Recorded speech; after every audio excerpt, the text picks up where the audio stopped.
ரொம்ப கலர்ஃபுல்லா, டேஸ்டியா வீட்லயே பிரெட் பீஸா ரெசிபி எப்படி செய்றதுன்னு பார்ப்போமா?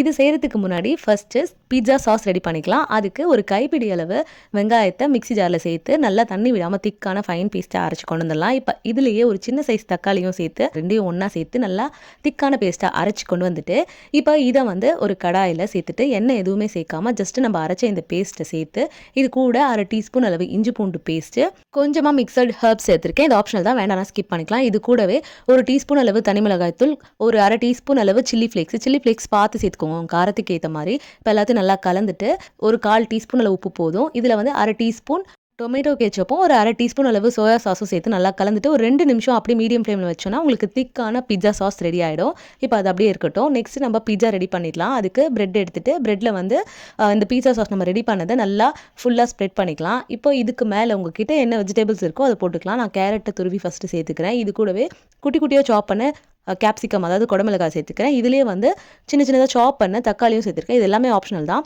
அப்புறம் கடைசியா இது மேல துருவுன சீஸ் வந்து நீங்க உங்க விருப்பத்துக்கு ஏத்த மாரி சேர்த்துக்கலாம். ஸோ இந்த பிரெட் ஸ்லைஸ் பீட்சாவா மாற பக்காவா ரெடி ஆயிட்டாங்க. இப்போ ஒரு பேன்ல ஒரு டீஸ்பூன் அளவு பட்டர் சேர்த்துட்டு, நம்ம ரெடி பண்ணி வச்சுக்க பிரெட் ஸ்லைஸையும் இதுல வச்சுட்டு, இதை சுத்தி கொஞ்சமா எண்ணெய் விட்டு ஒரு மூடி போட்டு மூடி நல்லா 1 நிமிஷம் லோ ஃப்ளேம்ல நல்லா குக் பண்ணணும். அந்த சீஸ் எல்லாம் நல்லா மெல்ட் ஆகி பார்க்கவே நல்லா டெக்ஸ்சரோட பக்காவான டேஸ்ட்லயும் இருக்கும். இந்த பீஸா கண்டிப்பா ட்ரை பண்ணி பார்த்துட்டு மறக்காம நம்ம சேனலை ஃபாலோ பண்ணிக்கோங்க. தேங்க்யூ.